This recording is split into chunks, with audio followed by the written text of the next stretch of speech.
This video is about how to lose weight permanently, how to do it once and for all so that you never have to lose weight again. Now, in case you didn't know, I've run a weight loss clinic for the last 15 years where I help women over 40 to lose weight once and for all by changing their habits. In this video, I'm going to show you the first 5 steps you need to take to create the foundation for long-term weight loss so that you're the person who's achieved permanent weight loss while others are still stuck yo-yo dieting and thinking, how did you do that?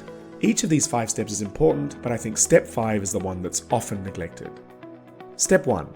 Most goal setting advice says that it's a good idea to set a goal so that you have clarity about what you're wanting to achieve. But there's a big downside to this. If you have a significant amount of weight to lose, the danger here is that the goal feels too intimidating or overwhelming. It may seem like you're so far from your goal that it's not even possible. And the more you focus on this large goal, it's easy to start feeling discouraged and despondent, and this makes you more likely to give up. To combat this, here's what you need to do. By all means, write down your final goal. This is the goal you want to reach at the end of your weight loss journey, and it's the one that you want to stay at for the rest of your life. Now take that piece of paper that you've written down your final goal on and put it away somewhere.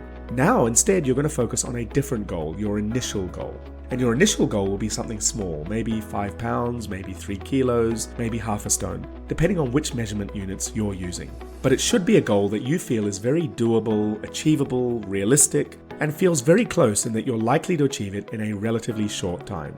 And so now, whenever you start thinking about your goal, you don't think of the final goal, but you keep your focus on the initial goal. And remember, you can't get to the final goal without achieving the initial goal first. You can't lose 100 pounds without first losing 5 pounds.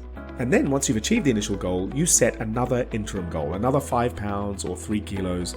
But by breaking the larger goal into smaller goals, you keep yourself focused and positive and on track. Step 2.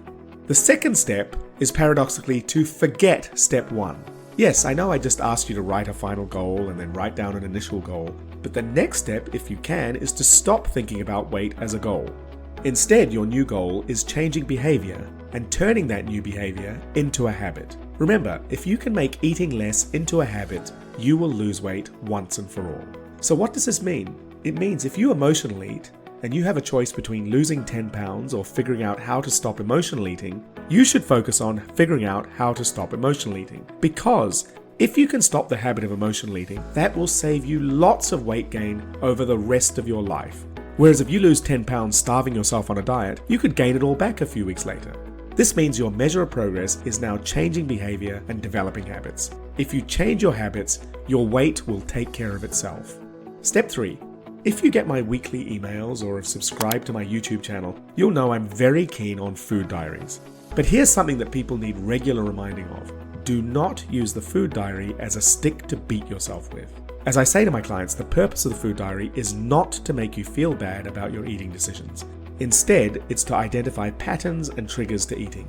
It gives you awareness, and awareness is the first step of behavioral change. Step 4. Since I started my clinic 15 years ago, I've bounced around between whether clients should weigh themselves or not. And over the last several years, I've realized that if you don't weigh yourself, you don't have awareness of what's going on. You don't know if what you're doing is working. And also, once you get to your goal, there's nothing better for helping you to stay on track and being your early warning system. Yes, there's a downside to weighing yourself where people ride an emotional roller coaster where they feel great when the weight's down and terrible when the weight's up. But part of this process of weighing yourself every day is to get used to it.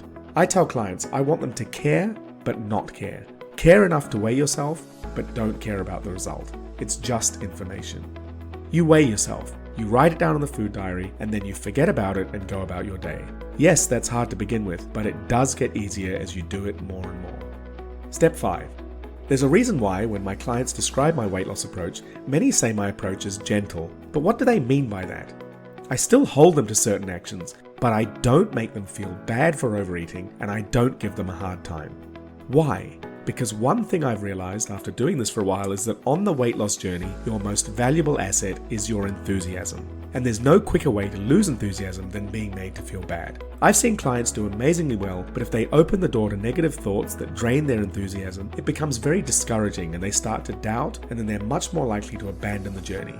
And enthusiasm once lost is very hard to get back. So one of your most important jobs is to protect your enthusiasm. And here's a few things we can do to do that. First of all, we make small changes. We don't make drastic changes. We don't do anything that's unpleasant or depriving. Secondly, and I can't stress this enough, go easy on yourself. This plays out in two ways. First, when you overeat, forgive yourself. Don't get caught up in guilt and recrimination. Guilt doesn't help. Guilt is not a strategy. Instead, when you overeat, learn from the overeating episode. Figure out what happened, why did it happen, and how can you avoid it happening next time. Then, try and get back on track as soon as possible. And back on track doesn't mean starving yourself or eating light to make up for overeating. It just means eating a normal next meal. The second way to go easy on yourself is to stop putting pressure on yourself to lose weight as fast as possible. I've met people who've been trying to lose weight fast for 30 years. Don't fall into the trap. In my experience, trying to lose weight fast is the quickest way to not lose weight, get frustrated, and give up. And I tell every client this every week, the only way to fail at this is if you give up. With a behavioral approach, you cannot fail. There is only feedback, not failure, unless you give up. So what's next after this? Watch this video about the 4 smartest ways to lose weight permanently. And I'll see you there.